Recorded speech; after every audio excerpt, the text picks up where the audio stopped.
Bismillahirrahmanirrahim. Assalamualaikum warahmatullahi wabarakatuh. Nama saya Mayang Indaria Herina dengan NPM 104220004, Prodi Akuntansi dari Universitas Teknologi Digital. Di sini saya akan mempresentasikan mengenai materi Ma'rifatullah atau mengenal Allah. Pembahasan materi Ma'rifatullah diantaranya yang pertama ada urgensi mengenal Allah, yang kedua cara mengenal Allah, yang ketiga pengesaan Allah, yang keempat penghalang Ma'rifatullah, yang kelima bukti keberadaan Allah, dan yang keenam yaitu memurnikan ibadah. Penjelasan yang pertama mengenai urgensi mengenal Allah Subhanahu wa Ta'ala. Sebagai seorang muslim, pentingnya mengenal Allah Subhanahu wa Ta'ala adalah kebutuhan yang mendesak. Allah adalah Tuhan yang berhak disembah, maka dengan mengenal Allah hidup akan terarah dan bisa memilah serta memilih yang benar atau salah. Sebagaimana firman Allah dalam Quran surah Az-Zariyat ayat 56, A'udzubillahi minasyaitonirrajim. Wa ma khalaqtul jinna wal insa illa liya'budun. Tidaklah aku menciptakan jin dan manusia kecuali untuk beribadah kepadaku. Jadi setiap insan, seorang muslim, diwajibkan untuk beribadah kepada Allah Subhanahu wa Ta'ala. Nah, mengapa kita wajib ma'rifatullah atau mengenal Allah? Alasannya yang pertama, Allah adalah pencipta alam semesta yang telah menguasai dan memiliki segala isinya di muka bumi ini, serta langit dan bumi. Yang kedua, manfaat dan pengaruhnya sangat besar, yaitu untuk meningkatkan keimanan dan ketakwaan kita. Yang ketiga, merupakan ketentraman yang sejati atau ketenangan itu dapat didapatkan ketika mengingat Allah Subhanahu wa Ta'ala. Dan di akhirat nanti akan mendapatkan keridhaan serta syafaat Allah. Dengan mengenal Allah, segala sifat dan perilaku seseorang hamba akan terlihat dan selalu melakukan apapun dengan hal-hal yang Allah bolehkan, dan ia juga akan menjauhi segala yang Allah Subhanahu wa Ta'ala larang. Selanjutnya yaitu cara mengenal Allah Subhanahu wa Ta'ala.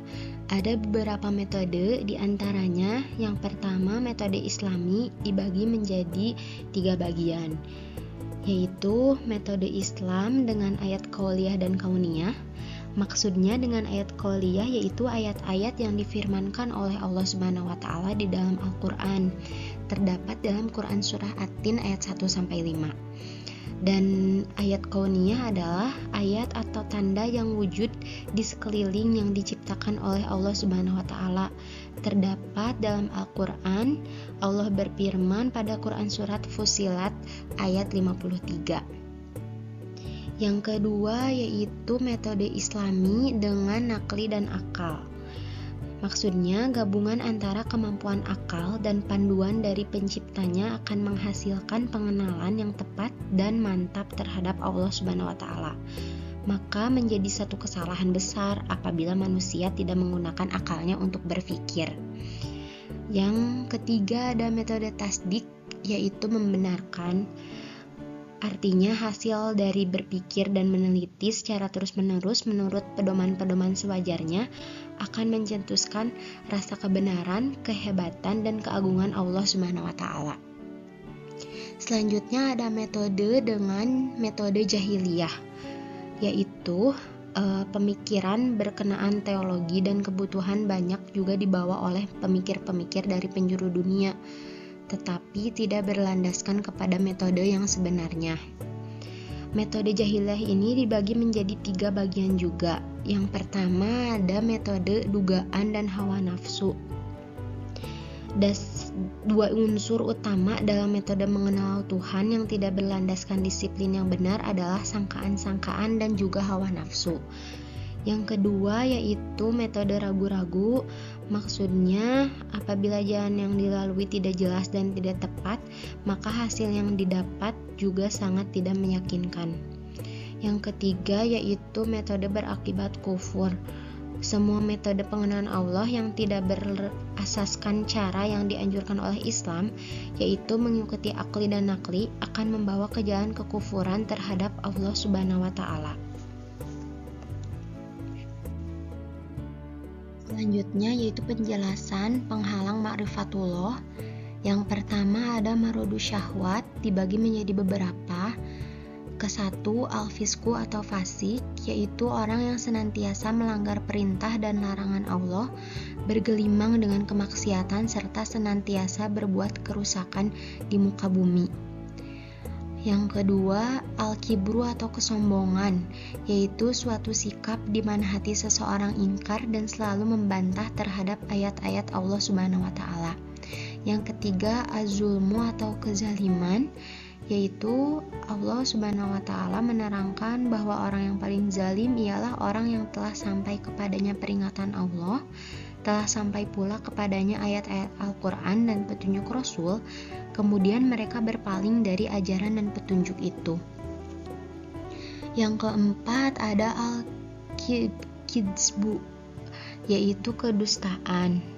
Kedustaan merupakan sikap bohong atau pura-pura dan pengingkaran terhadap ayat-ayat Allah Subhanahu wa Ta'ala.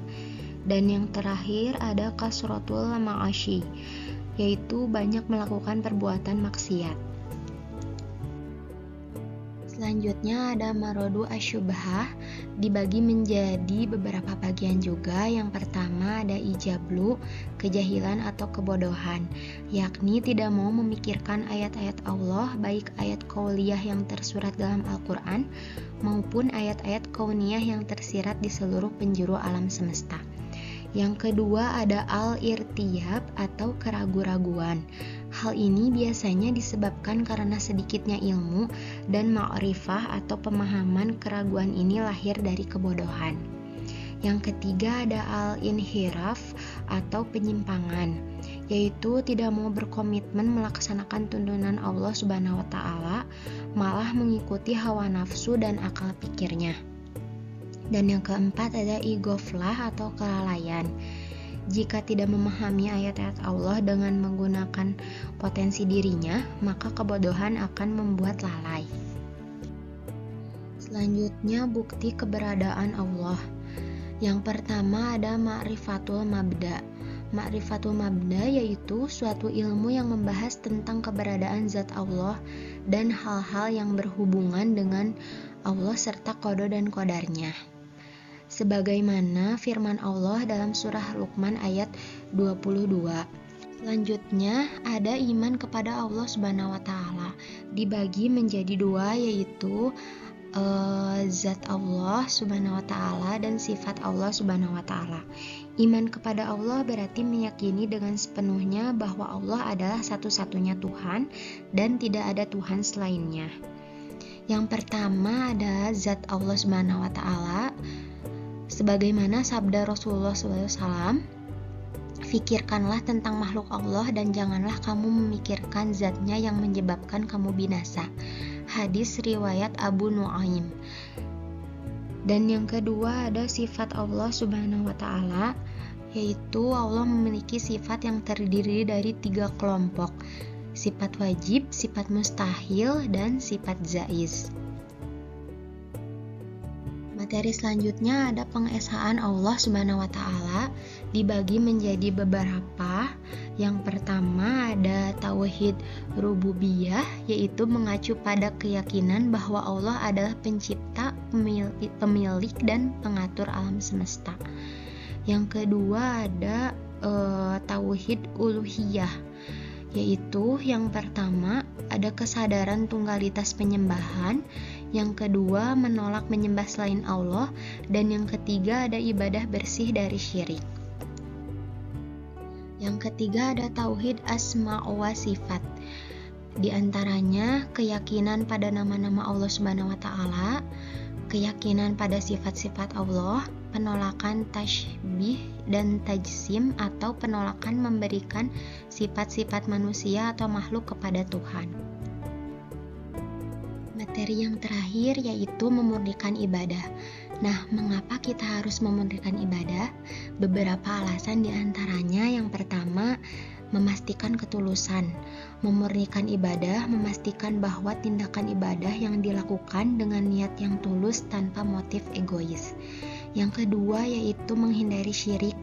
Memurnikan ibadah mencegah perbuatan syirik yang merupakan dosa besar dalam agama-agama. Yang ketiga, mendekatkan diri kepada Tuhan atau Allah Subhanahu wa Ta'ala. Ibadah yang tulus mendekatkan setiap insan pada Allah dan memperkuat hubungan spiritualnya. Yang keempat yaitu mempertahankan kesucian ibadah, di mana ibadah yang murni menjaga kesucian praktik keagamaan.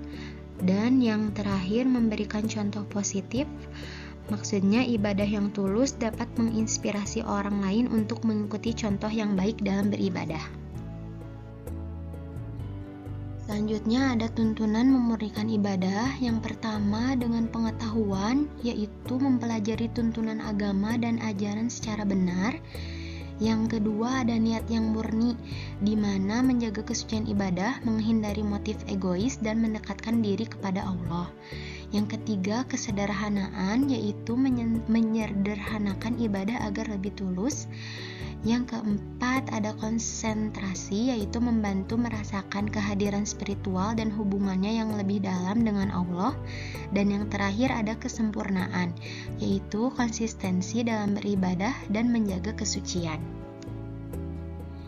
Jadi kesimpulan untuk materi Ma'rifatullah kali ini yaitu pengenalan atau pengetahuan tentang Allah Subhanahu wa Ta'ala secara mendalam dan menyeluruh. Ma'rifatullah juga merupakan salah satu tujuan tertinggi dari ajaran Islam dan merupakan tingkat tertinggi dari tasawuf. Pertama, membaca dan memahami Al-Quran serta hadis. Yang kedua, melaksanakan ibadah dan amalan-amalan sunnah. Yang ketiga, berzikir dan bermunajat. Dan yang terakhir, berguru kepada seorang guru spiritual. Baik, demikian presentasi yang bisa saya sampaikan. Mohon maaf apabila banyak kesalahan dan kekurangan. Syukron, terima kasih untuk semuanya. Wassalamualaikum warahmatullahi wabarakatuh.